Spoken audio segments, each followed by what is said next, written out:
elpulso.hn y el Observatorio del Poder presenta Cuarto Poder.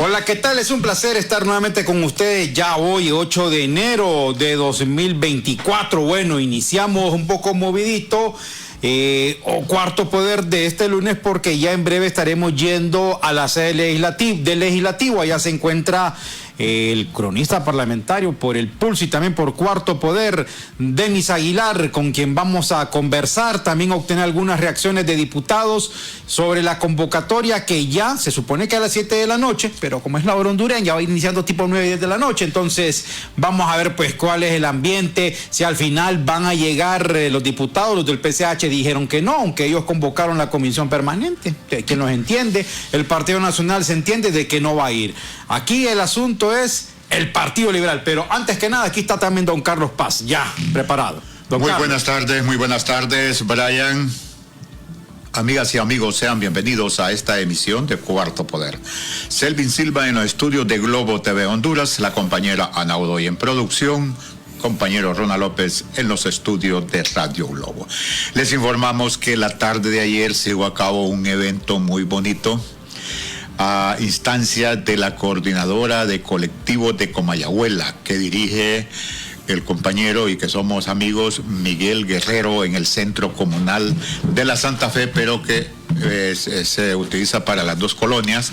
Pero hubieron colectivos de diferentes zonas de Comayagüela, en particular los que están hacia el Carrizal, como también de Villadela y de La Granja, y andaban creo que 3 representaciones de Tegucigalpa. Muy bueno el evento, bastante concurrido. El evento es en ocasión de conmemorar o celebrar, sería la palabra, el Año Nuevo. Allí estuvo también el doctor Carlos Aguilar, quien asumió hoy la dirección del Seguro Social, y manifiesta que tiene instrucciones de la presidenta Xiomara Castro de Zelaya de combatir la corrupción en el Seguro Social, y empezará o iniciará por las ratas que estuvieron involucradas en el saqueo de esta institución. Escuchémoslo. Darle un puesto a un cachureco que a un militante libre, eso no lo voy a permitir.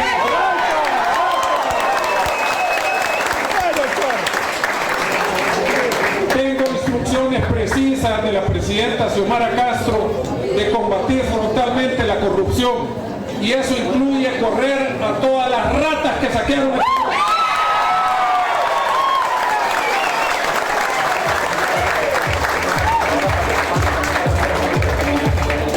Así que mi compromiso con ustedes el día de hoy, junto a mi gran amigo, el alcalde Jorge Aldana, Pau, que es una persona que también ha estado muy cerca de nosotros, es trabajar nuevamente para que Libertad y Refundación siga en el poder.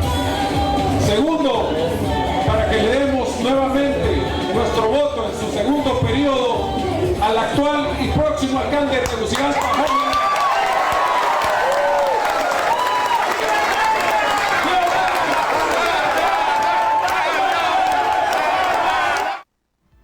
Hasta ahí lo que manifestaba el doctor Carlos Aguilar en esta delegación que llegó al Congreso. Pero la cuestión era festejo, pero también la coordinadora tenía su planteamiento de cuestionamientos a la atención que tienen que tener quienes están investidos de autoridad hacia la base del Partido Libre. Escuchemos a Miguel Guerrero.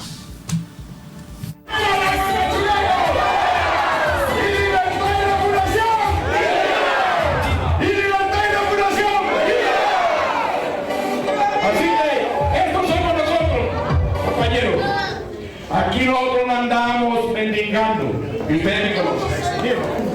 Sabemos que como entregamos trabajo, también exigimos respuestas. Y eso, gracias, Aldana, por todo el apoyo que nos han dado a la comunidad.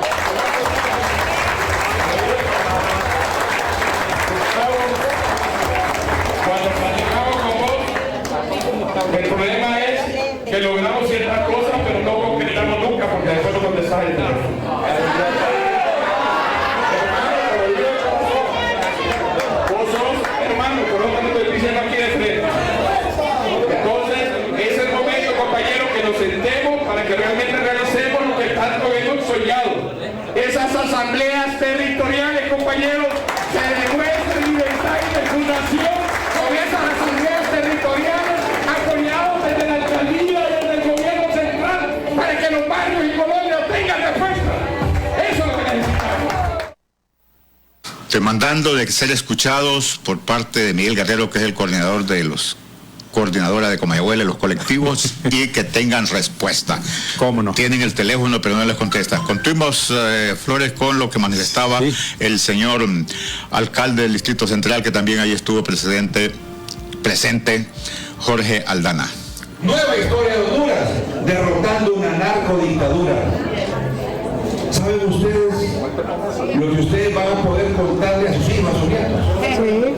Nadie nos va a venir a contar cómo ganar elecciones y cómo derrotar a una dictadura que se impuso en el país. Y además, ¿saben qué otra historia hicieron ustedes? Lo que nadie pensaba y nadie creía. 30 años de gobierno cachureco en la capital. Y ustedes lo volaron a la Real para que nunca más vuelvan a gobernar.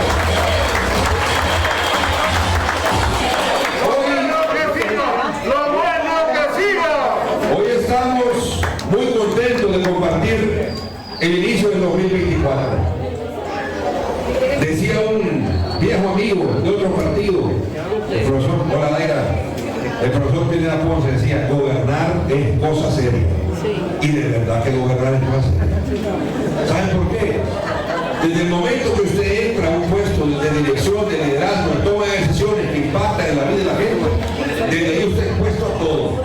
A mí el primer año me inventaron la madre por todo. Hay baches, culpa de Aldana. Llovía, culpa de Aldana. Culpa de Aldana. Yo dije, escucha, se divorció el otro, culpa de Aldana.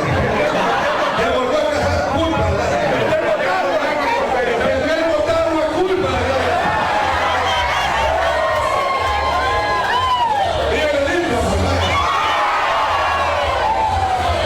Hasta ahí lo manifestado por el señor alcalde de la capital. Sí, es cómico. De la capital, de que le llovió tupido y graneado al inicio. Bueno. Pero que está logrando solventar los problemas. Manifiesta que tiene 5.000 millones de lempiras para invertir en la capital. ¿Qué me gustó del evento y de los comentos, estimados oyentes y televidentes? Que no hubo conflicto de corrientes, no había divisionismo, sino que todos son de libre. Y ahí estaban. Qué bien. Ahí estaban. Pero como base, unidas en su evento. Brian Flores. Miren, vamos a ver. Hubo una convocatoria del Congreso, don Carlos, en la que se dijo de que hoy a las 7 de la noche se convocó a la comisión permanente. Bueno, ya escuchamos, o mejor leímos, un comunicado que envió precisamente la jefatura de bancada del PSH, a través de su máximo liderazgo, Salvador Nasralla. El Partido Nacional dijo que tampoco van a acudir a esta convocatoria. Bueno, el Partido Liberal pues estaba al pendiente, hasta ahora desconocemos cómo se quedó al fin y al cabo, porque ellos tienen su conflicto interno. Nos acompaña esta tarde por la línea telefónica, gracias al abogado Raúl Pineda Alvarado, para hacer algunas apreciaciones. Bueno, ya pasamos el proceso de la elección del fiscal, más de casi 130 días o un poco más de que los congresistas no han sesionado. Lo pongo así en pasivo porque no sabemos cuándo volverán, se supone que hoy, mañana, no lo sabemos. Y también miremoslo por otra, de que las principales fuerzas políticas, pues en el caso Partido Nacional y también el PSH, pues no van a ir, solamente Libre, pues que está confirmando a esta convocatoria hecha por la Comisión Permanente. ¿Usted cómo lo ve, abogado Pineda? Usted pues que conoce y por lo menos se le entiende a estos entretejidos o estos tejes y manejes de la política. Un gusto saludarlo en Cuarto Poder esta tarde, abogado. Buenas tardes. Está claramente establecido en distintas obras académicas que el político es el constructor de acuerdos. Esa es la principal actividad de los que forman parte de la casta política. Cuando de manera anticipada la oposición, que es mayoría, dice que no va a acudir a una convocatoria de la Comisión Permanente, el hecho de que la Comisión Permanente convoque a la oposición solo puede reflejar dos cosas: o deliberadamente lo están haciendo para que no vayan y maquillar un acto ilegal de elección de las autoridades que les corresponde escoger en segundo grado o son despiadadamente malos. En Honduras está pasando algo muy terrible. El sistema democrático es el menos malo, pero es el más amenazado. Y hoy sufre una amenaza derivada del hecho de que en la democracia la voluntad de la mayoría, aunque no tenga la razón, la voluntad de la mayoría es la que se impone. Y en el caso de Honduras, un grupo pequeño de diputados afines al gobierno imponen su voluntad a más de 70 diputados que representan las fuerzas opositoras. No se requiere ser abogado ni constitucionalista, y mucho menos de esos constitucionalistas de oído que salen permanentemente en los 11 foros televisivos que tenemos que soportar en nuestro país, para entender que la comisión permanente no tiene facultades para elegir ni siquiera temporalmente a estos funcionarios. ¿Por qué? Porque ellos tienen una facultad restringida a la ausencia absoluta. Es decir, muere un magistrado, queda inhabilitado legalmente o físicamente, y entonces se elige uno interino. Pero en el resto de los casos, lo que establece la ley es que continuará en funciones el que vacó en su periodo hasta el momento en que los políticos eligen un sustituto. En eso no hay que practicar ejercicios de hermenéutica jurídica ni analizar la teoría del neoconstitucionalismo. Simplemente la ley es clara, y donde la ley es clara no conviene hacer interpretaciones antojadizas. Hoy se enfrenta a un problema donde todo el sistema se mira en precario, primero por la mala calidad de los políticos, y no pueden ponerse de acuerdo en una cuestión elemental. ¿Cómo se van a poner de acuerdo en temas de mayor relevancia que se van dejando de lado, como el tema de las sedes, como el tema de la ratificación del tratado con Nicaragua, que le da salida a Honduras al mar Pacífico y es la salida al famoso ferrocarril interoceánico, que solo puede ponerse con ventajas económicas en Honduras, porque en Nicaragua habría que ser un puerto y Honduras ya tiene Puerto Cortés y tiene una bahía profunda. Entonces, yo creo que estamos equivocando la agenda y cayendo en lo mezquino, en lo pequeño, en lo irrelevante, dejando de lado temas de verdadera relevancia. En este caso, Libre escogió la ruta de ejercer el poder. Mal precedente, porque eso va a servir para que mañana, porque todo cambia, todo pasa, un régimen tome esto como precedente y genere un gobierno autoritario. En consecuencia, seguimos haciendo malas cosas y todo apunta a que esta comisión va a nombrar a los funcionarios que vacan en su periodo y que se van a mantener ahí hasta de manera indefinida, hasta que convenga a los intereses de Libre hacer algún cambio. Doctor Raúl Pineda Alvarado, muy buenas tardes para nuestros oyentes, analista de la realidad sociopolítica y cultural de Honduras.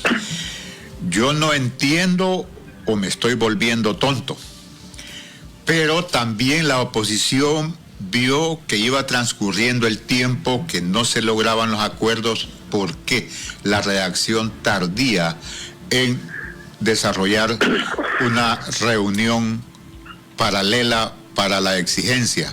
Y lo otro que yo no entiendo es que dicen, vamos a una sesión del Congreso, sí, Redondo convoca como presidente, pero dicen que no lo reconocen como presidente.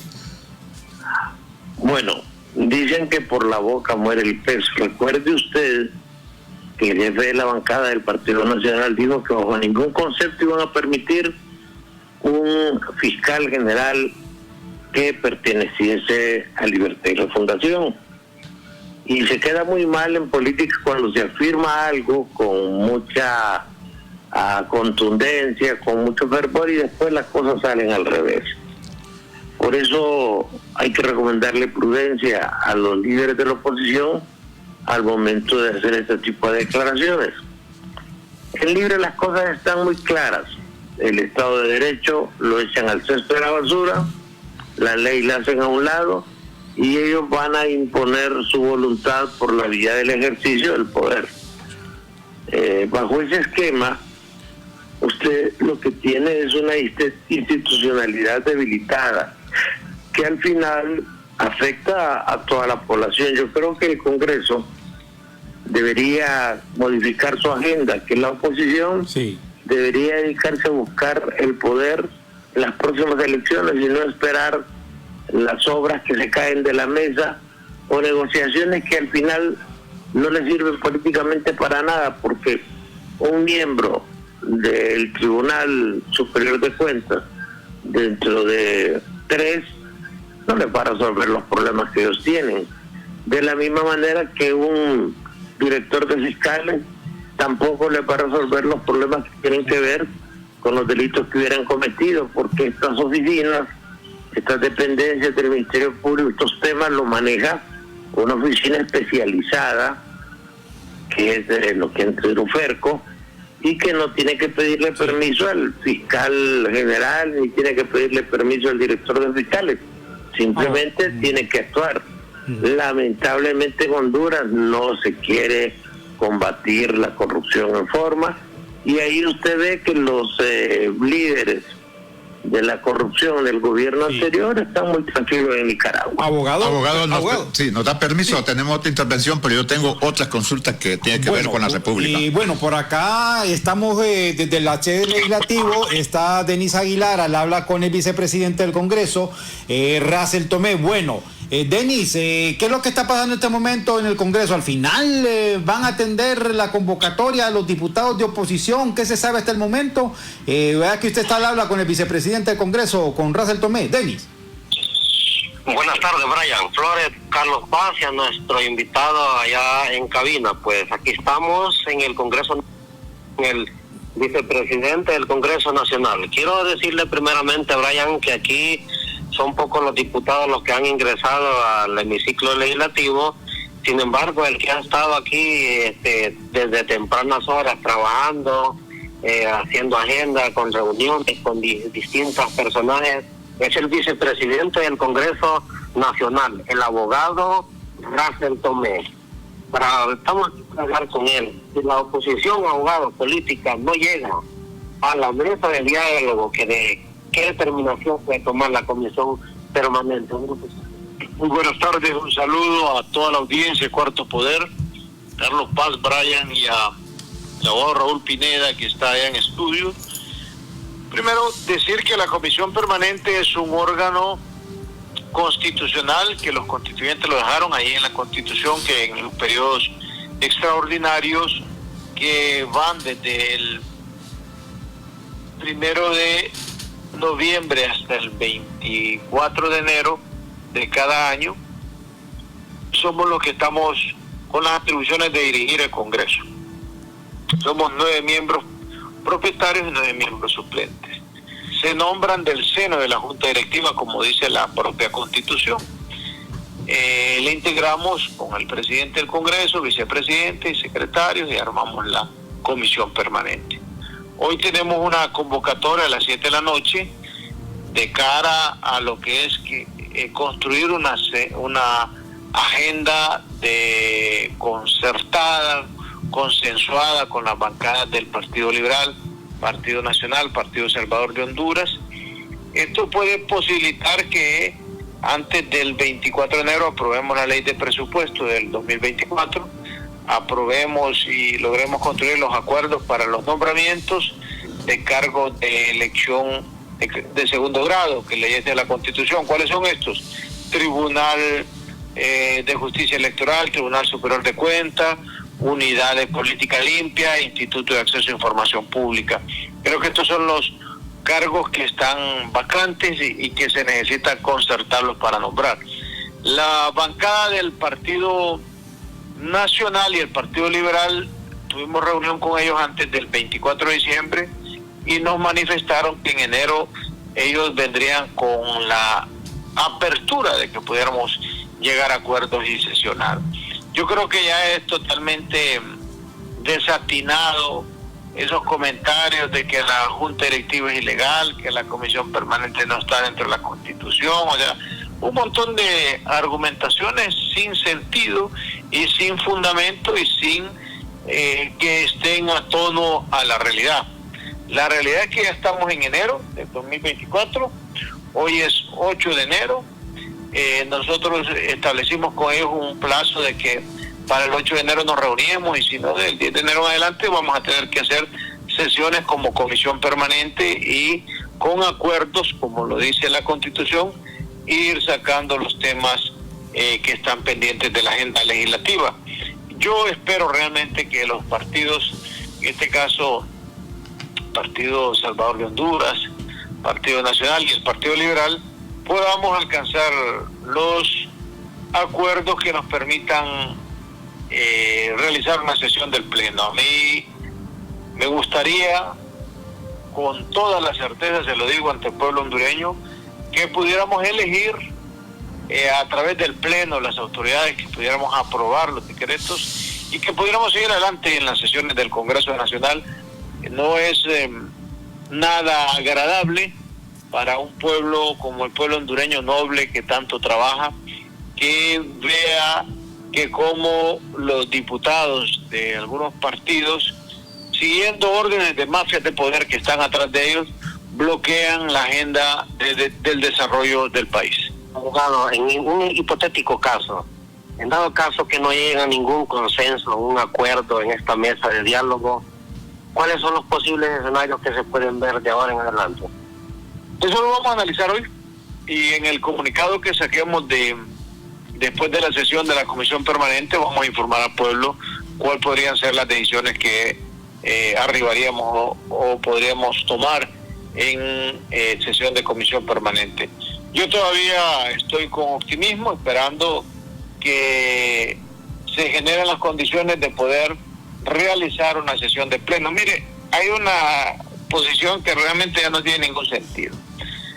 Todos tenemos claro que el compañero congresista del departamento Cortés del Partido Salvador de Honduras es el presidente del Congreso. A nosotros nos costó físicamente un gran esfuerzo lograr cumplir ese acuerdo entre el Partido Libre y el Partido Salvador de Honduras.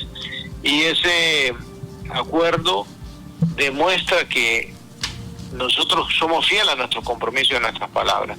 Y el Partido Libre ha venido trabajando en ese sentido y les hemos dicho, nosotros queremos cumplir con ustedes los acuerdos que alcancemos políticamente y nadie puede desconocer que si llegamos y arribamos a un acuerdo, nosotros los vamos a cumplir. ¿Qué es lo que les hemos dicho? No a la impunidad. Sí a que hagan cosas que fortalezcan el Estado de Derecho.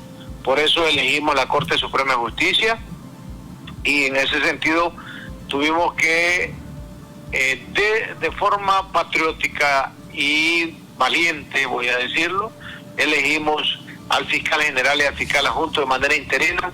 Eso me correspondió a mí, Denis, que incluso las mafias de poder me amenazaron a muerte a este servidor y a sus familiares porque ellos creen que soy yo el que estoy empujando todos los temas en este Congreso. Ellos no entienden que es una forma colectiva, que es un proyecto de partido, que es una posición en la que nosotros hemos comprometido con el pueblo hondureño. Lo que le ofrecimos en la campaña la estamos cumpliendo y esperamos hoy que logremos con los demás partidos el acuerdo de sacar adelante las sesiones que tenemos pendiente plenaria, una sesión de pleno.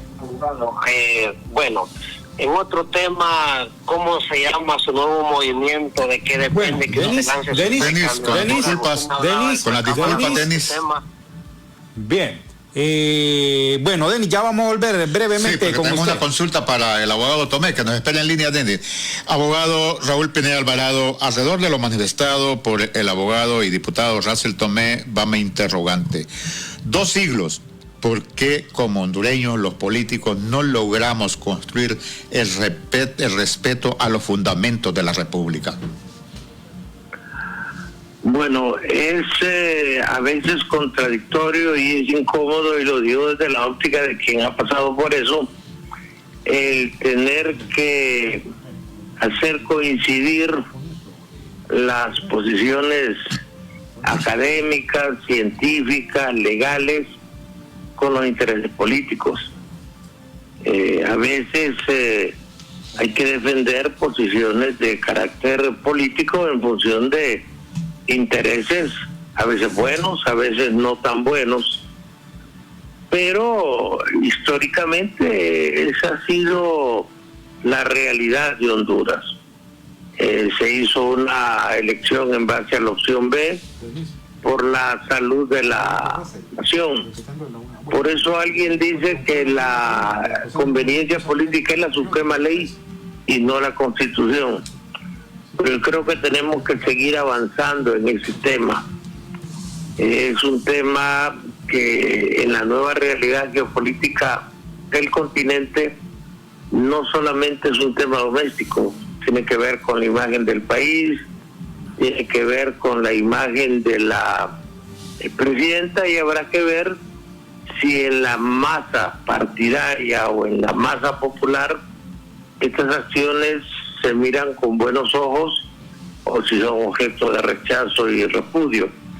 Yo lo que sé es que las facultades de la ley del funcionario deben estar taxativamente señaladas por la ley, en este caso la Constitución.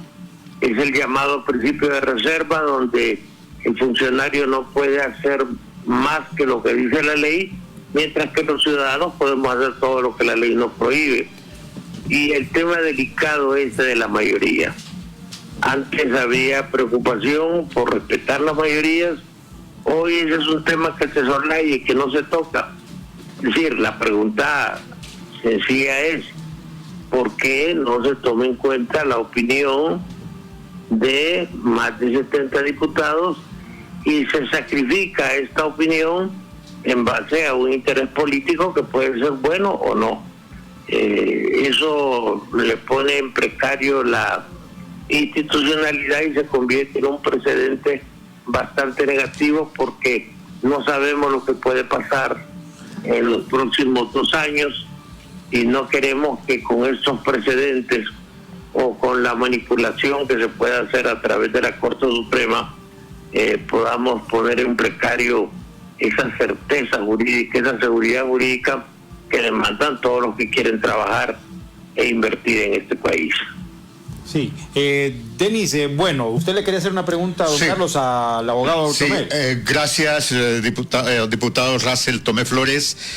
La consulta es: ¿qué tanto avanzamos en construir, en el marco del respeto a los fundamentos de la República, de ese Estado del Derecho que tanto hablamos? ¿En qué se está construyendo y cómo va a incidir en el comportamiento del resto de la sociedad que el Congreso no sesione, sino que viva en este constante estir y encoge? Abogado Tomé. Muchas gracias, Carlos Paz.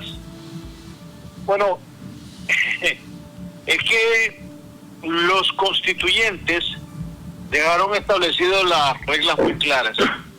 En el artículo 207 de la Constitución establece que la directiva del Congreso Nacional, antes de clausurar sus sesiones, designará de su seno 9 miembros propietarios y sus respectivos suplentes, quienes conforman la comisión permanente en receso del Congreso Nacional. ¿Cuándo es el receso? La propia Constitución de la República establece cuándo es el periodo de receso. Dice que las sesiones del Congreso se realizan en el 25 de enero y duran las sesiones hasta el 31 de octubre. Entonces después entra, en ese caso, la comisión permanente. Estos son disposiciones constitucionales. Eso es la propia Constitución en el artículo 189. Dice: el 25 de enero inicia las sesiones ordinarias y clausuran el 31 de octubre del mismo año. 189. Artículo 208 de la Constitución. Las atribuciones de la comisión permanente. Ya nos dice todas son las atribuciones que podemos hacer.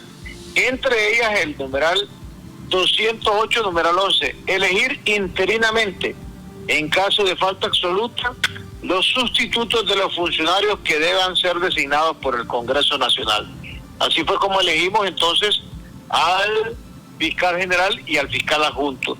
Cuando yo di mi voto en esa sesión, ahí en el Salón de Retratos de este Poder del Estado, lo dije frente a las cámaras del Congreso Nacional, que quedara consignada para la historia que la Constitución de la República tiene fuerza, que la Constitución de la República tiene valor jurídico y que debe de aplicarse.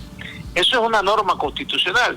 Lo que sucede aquí, que aquí lo que ha habido es la costumbre política, que se ponen de acuerdo. Cuando era el bipartidismo, en una casa iban, ni siquiera era aquí en el Congreso, se iban a la casa de uno de ellos y en la noche pedían comida y decían última hora. Y Carlos Paz, usted que es un periodista destacado, ya días anda en estos temas, usted recuerda que cuando usted estaba diciendo última hora, alcanzan acuerdos por el bien del país, de las élites políticas y todo aquello. Era una parafernalia para el pueblo hondureño. De acuerdo con el Hoy hay un partido que tiene una determinación de llevar adelante una propuesta del socialismo democrático y que viene y confronta el statu quo que lo han tenido las élites del bipartidismo. Y ellos se rehúyen a aceptar la voluntad del pueblo que en las urnas ordenó el 2021 que gobernara el Partido Libre. Nosotros tenemos un mandato del soberano de gobernar. Nos toca a nosotros dirigir este Congreso. Abogado, brevemente. A la presidenta Xiomara gobernar el Poder Ejecutivo. Le consulto brevemente, pero ¿qué va a pasar entonces el 25 que llegue el Poder Judicial a rendir su informe a la Nación? ¿Qué va a pasar? ¿Llega también el Poder Ejecutivo a rendir el informe a la Nación? Bueno, yo espero que para esa fecha ya tengamos acuerdos con todas las fuerzas políticas y podemos escuchar el informe de la Presidenta de la República y el informe de la Presidenta de la Corte Suprema de Justicia. Esperamos que también ustedes, los periodistas, estén aquí acompañándonos allí voy en a estar. esa reunión solemne. Solo que esta vez voy a llevar un casco por cualquier cosa. Bueno, gracias. ¿Alguna consulta, Brian? Bueno, gracias, Denis. Gracias también a Denis, también al diputado Tomete del Legislativo. Gracias, Denis. Abogado Raúl Pineda Alvarado, ahí está, dijo, el KISS, o talón de Aquiles que llamamos. Se llega al 24, se llega al 25, hay que elegir una nueva junta directiva del Congreso Nacional, a excepción del presidente. Llegan los otros poderes del Estado, pero también no se aprueba el presupuesto general de la República. Usted hablaba de la cuestión de las sedes, y así también se va a un proceso electoral en el cual no se ha vuelto a mencionar las reformas que tanto se han mencionado que deberían de darse para ir profundizando, no la democracia, digo yo, sino el derecho que tenemos a votar. Bueno, empecemos porque las facultades del Congreso son indelegables. Inclusive para una comisión como la comisión permanente, es decir, no puede el Congreso, que está integrado por la totalidad de los diputados reunidos en asamblea, no puede tener un criterio la mayoría de ese pleno y otro criterio la comisión permanente. Yo lo que veo es que el argumento es muy periférico, es decir, dicen que poco aporta el que mucho habla, pero la verdad es que no se toca la médula del problema. La médula del problema es que tenemos una crisis constitucional y política a la vuelta de la esquina si no hay un acuerdo. Personalmente yo creo que la oposición debería buscar el poder por la vía electoral y dejar que esas obras que siempre les dan, lo que se cae de la mesa, pues que asuma toda la autoridad y toda la responsabilidad del partido que gana las elecciones. Pero como siempre hay intereses de tipo personal, de poner las amigas, de poner los parientes en estos cargos, pues eso predomina sobre intereses políticos de mayor perfil. Sin embargo, hay acuerdos, hay decisiones que solo se pueden tomar en sesiones ordinarias. Las sesiones extraordinarias son excepcionales. Y si no hay sesiones ordinarias, si se mantiene esta situación, pues simplemente no va a haber Congreso. Por lo menos no va a haber Congreso en funciones, haciendo su labor legislativa, porque las sesiones extraordinarias tienen un fin específico, claro, determinado por la Constitución, en base al llamado principio de legalidad. Entonces, se puede, como en todos los temas legales, estirar la ley, se puede interpretarla de manera que convenga a nuestros intereses, especialmente cuando estamos en política. Pero en este momento yo creo que alguien debe ceder. O cede el gobierno, que dudo mucho que lo haga, porque esta maniobra forma parte de un proyecto más grande, o cede la oposición, que es lo más viable, y deja que libre nombre a todos los funcionarios que quiera nombrar, generándole alguna seguridad jurídica a la comunidad nacional e internacional. Pero mantener ese forcejeo simplemente tiene como pago, como moneda, la enorme inseguridad jurídica, la incertidumbre, la ambigüedad que actualmente todos estamos viviendo. Hay muchísimas inversiones paradas porque todo el sistema legal es un sistema de seguridad, es decir, se hacen leyes para garantizar la protección de derechos y bienes jurídicos. Cuando no se respetan las leyes, entonces simplemente se pone en precario esta seguridad, y esto no es bueno. Si llegamos a la fecha en que debe estar instalado esta última legislatura del Congreso y no hay acuerdos y no hay sesiones extraordinarias, pues la otra opción que queda es continuar en este limbo jurídico por muchísimo tiempo, o que se dé una situación extraordinaria que a nadie va a beneficiar.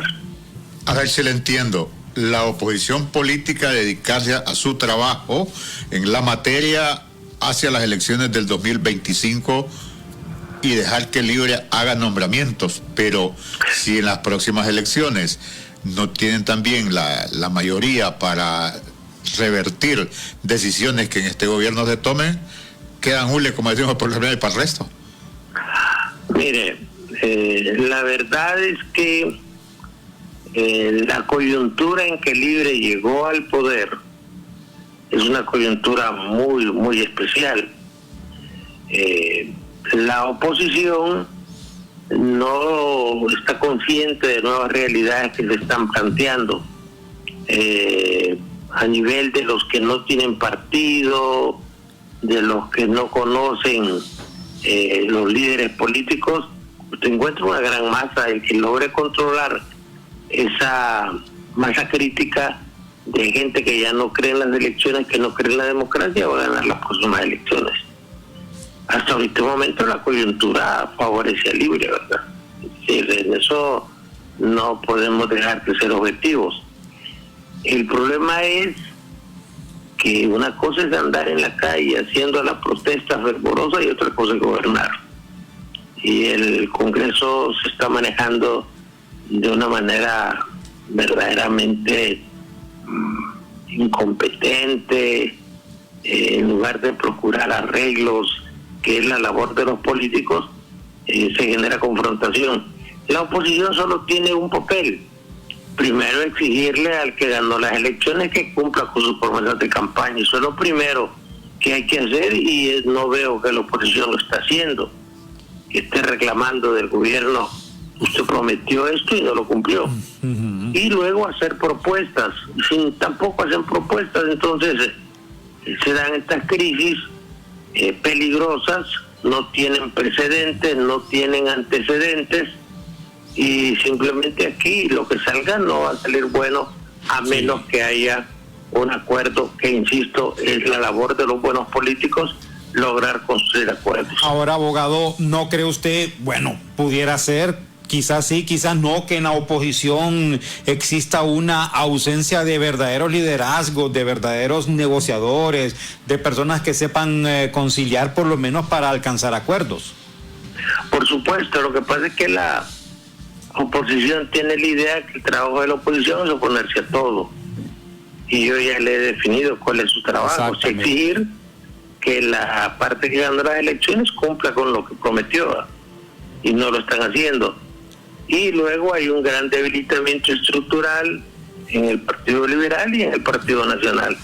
Carecemos de líderes, no nos preocupamos por crear una especie de vivero que facilitase un relevo generacional, y hoy estamos con la misma gente que normalmente va a dar los mismos resultados. Y mire una cosa, abogado, porque cuando uno escucha el discurso de los líderes de la oposición, de entrada uno escucha que no hay una consistencia en su discurso o en su doctrina política ideológica, primero. Segundo, estamos viendo hace poco la experiencia que tuvo el bloque de oposición ciudadana, que se pudo constituir en una fuerza formidable para hacerle frente al gobierno, pero resulta de que aquí las contradicciones de lo que ejercen el oficio de la política, y vemos que el Partido Nacional, que formaba el músculo del bloque de oposición ciudadana, se retiró y dejaron este bloque prácticamente pues con una herida mortal. Lo que pasa es que las minorías solo se preocupan por sobrevivir. A la dirigencia nacionalista le preocupa que no los encaucen, que no los enjuicien, que no metan requerimientos fiscales en su contra, y si es posible tener alguna canonjía, alguna concesión, algún puesto en el gobierno. Si se trabaja así, los resultados son generalmente negativos.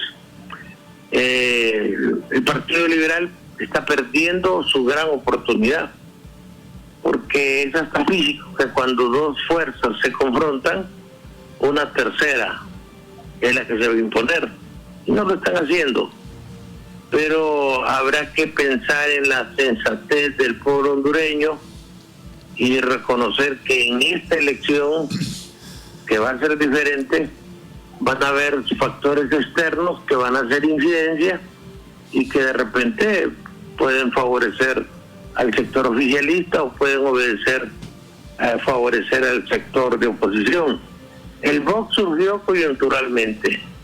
En los partidos se está pensando en una alianza pluripartidaria para enfrentarse a Libre, pero Libre, en lugar de actuar con seducción, con persuasión, con tolerancia, más bien está generando confrontación y resentimientos que se van a ver reflejados cuando la oposición, ante el peligro que representa Libre para ellos, se una y pueda construir un buen bloque electoral.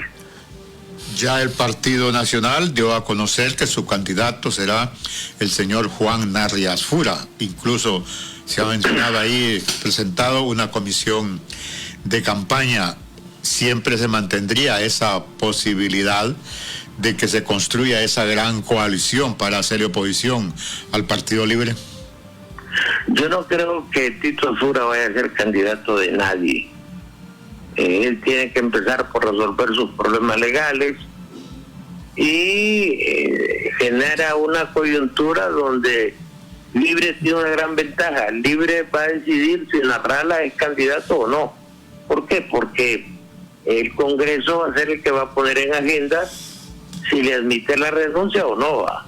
Porque él está inhabilitado, está para ser diputado por su condición de designado presidencial, eso es lo que dice la Constitución.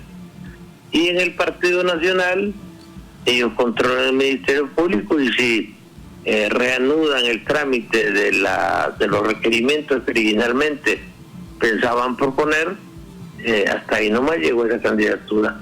Yo personalmente no creo que el señor Asfura sea el candidato del Partido Nacional, independientemente que para toda alianza los demás partidos ponen como condición que el candidato no sea del Partido Nacional.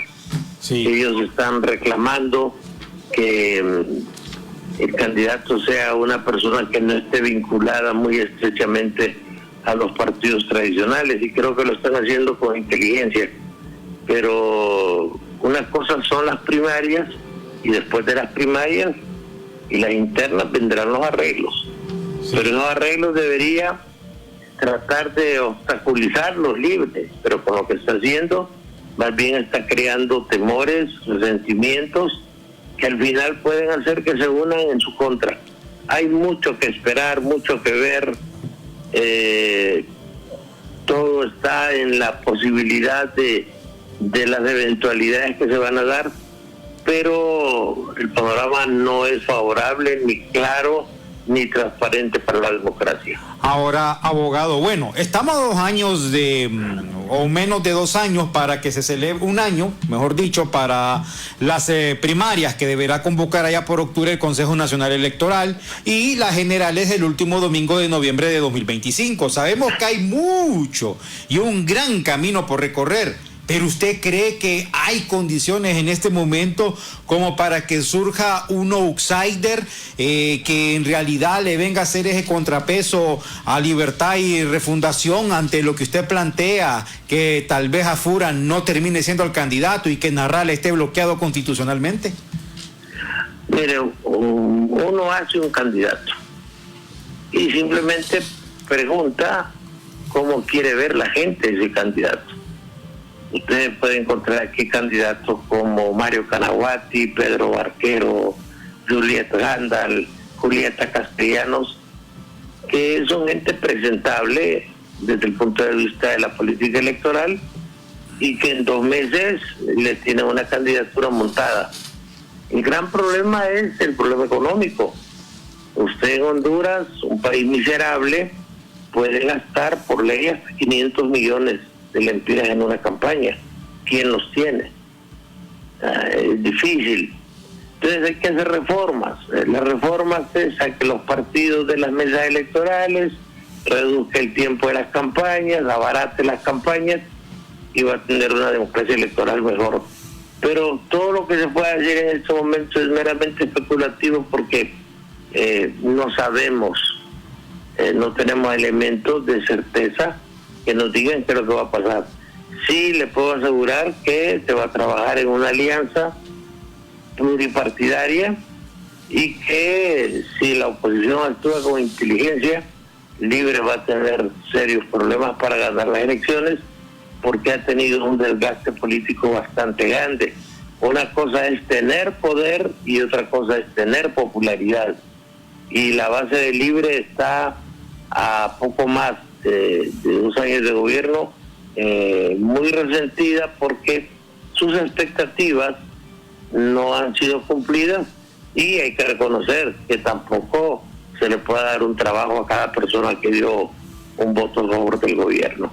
Esto es un trabajo que requiere otro tipo de convencimientos y venderle a la gente la esperanza de que las cosas van a cambiar. Pero mientras sigamos hablando de socialismo democrático y no le digamos a la gente que es el socialismo democrático, mientras reiteradamente estemos hablando de los 12 años de la narcodictadura, pues la gente no resuelva su problema cotidiano, no lo resuelve con ese tipo de discursos. Hay que presentar una plataforma esperanzadora y hay que trabajar en organización, donde creo que Libre no anda mal, pero el discurso es despiadadamente malo. Ahora bien, ¿usted cree que en algún momento esté fallando alguna estrategia comunicacional como para que no llegue a la sociedad ese planteamiento que usted hace, abogado? Yo creo que sí están fallando, pero fallando el gobierno. La campaña es en marzo del próximo año que va a verse las elecciones internas y primarias, y ahí es donde...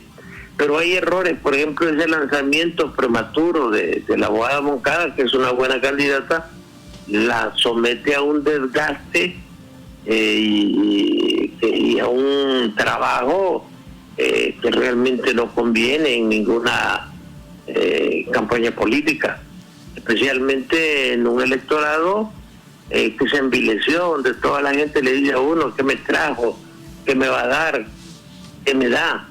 Eso, someter a una candidata a ese tipo de presiones es prácticamente quemarla. Hay una canción mexicana muy popular que dice: no es de llegar primero, es de saber llegar. Y creo que en el caso de la abogada Moncada la marcaron poniéndola como candidato oficialista y sometiéndole a una campaña que va a durar 14, 15 meses, lo cual a ningún candidato, por muy bueno que sea, no favorece.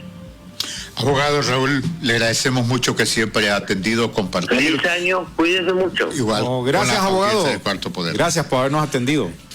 Mientras se concluye este tiempo que tenemos todavía en reloj, cuestiones, Brian, para el comentario. A ver.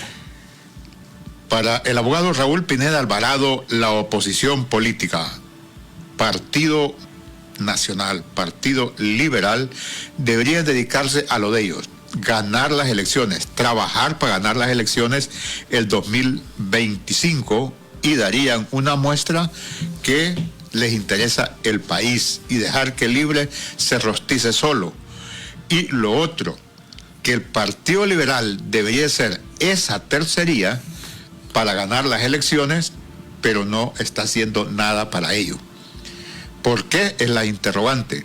Y lo último que mencionaba, y que no solo el abogado Raúl Pineda Alvarado, sino que otros también analistas lo han señalado, que Libre necesita trabajar con el concepto que es socialismo democrático. Explicárselo a la gente. Explicárselo a la militancia. Porque, mire, yo veo que la militancia de Libre, ella considera que se ganaron las elecciones y que ese es el poder. Y que porque los nacionalistas hacían tal cosa o los liberales hacían tal cosa, hay que hacer lo mismo. No establece alguna diferencia y se debe a falta de información. Sí, pero es que por eso hay donde el partido, a la gente que dirige el Instituto de Formación Política e Ideológica, deben de entender que quieren educación política e ideológica. Perfecto, está bien, así como los cachurecos y los liberales tienen su doctrina, es bueno que Libre la tenga, pero el asunto es cómo llegarle a la masa, cómo llegarle al votante, cómo llegarle al ciudadano independiente. Mire, que no tiene vinculación política. ¿Qué es socialismo democrático? Allí traíamos una nota donde explicaba, o donde demandaba Miguel Guerrero, que es dirigente de la Trocao y coordinador de esta coordinadora, valga la redundancia, y el por qué no se dan las asambleas populares para escuchar la base y buscar la medida de la respuesta. Bueno, y ahí también donde tenemos a la gente del Poder Popular, o sea, explicarle, llegarle a la masa, llegarle al votante. Yo les soy sincero, yo fui a la delegación del Poder Popular y les dije que me ayudaran con alguna información, cómo estaba conceptualizado, y lo estoy esperando la información. Y es por eso, ahí donde delegaron a un amigo y con compañero de secundaria que se llama Iván Tosta, que me lo iba a entregar, estoy esperándole todavía. Sí, es ahí donde, miren, desgraciadamente, Libertad y Refundación, bueno, llegaron, ganaron las elecciones, perfecto, pero se está pagando un derecho de piso demasiado elevado, que lo están... esa es la conclusión que uno llega con los analistas, pues que pero fíjese que yo le resumo lo que mencionaba con respecto a la oposición, que no está dedicada a su trabajo político para ganar las elecciones del 2025. También a lo que mencionó el abogado Raúl Pineda Alvarado, los liderazgos. Sí. Usted no encuentra en un discurso el planteamiento de mensaje a la nación, de mensaje a la patria, de dignificar el país, sino solo la trinchera. Mire, no hay así un planteamiento de convencimiento, queremos esto para Honduras. Mire, el abogado Pineda dijo algo con concreto, ya para cerrar. Antes eran achurecadas, así se agarran. Sí, que ahora son ñangaradas, que estaban en contra de lo que hacía el Partido Nacional, pero ese es el discurso de la misma oposición, reconociendo que se equivocó, reconociendo de que, no digo la palabra, pero que arruinó el país. El chiste es el siguiente, mire, como la oposición no tiene un discurso, ya tenemos pocos segundos, la oposición no tiene un discurso coherente, un discurso congruente, y recuerden el pasado que ellos tienen, no de 12 años, de más de un siglo de estar dirigiendo este país, o sea, y la falta de liderazgo. Miren, seamos sinceros, en oposición, y disculpen lo que voy a decir, hacen falta liderazgo como los de Juan Orlando Hernández, que quieras o no, con su carácter autoritario, corrupto y lo que usted piense, pero tenía un liderazgo. Entonces, a la falta de liderazgo en oposición, entonces estamos viendo que andan naufragando. Por ejemplo, tenían el bloque de oposición ciudadana, pero luego, cuando el Congreso, que supo jugar bien la comisión permanente, le jugaron la vuelta, les metieron gol y desarticularon el bloque de oposición. Saludo a Gilberto Guel, a Estelato de en medio y a todos los compañeros que encontramos allá y que nos conocen, que nos ven, que nos escuchan. Muchas gracias, compañeros. Nos quedamos sin tiempo. Nos quedamos sin tiempo. Gracias por los saludos. De la casa de él. Bueno, aquí son bienvenidos. Vámonos mañana a las 4 de la tarde. El Observatorio del Poder.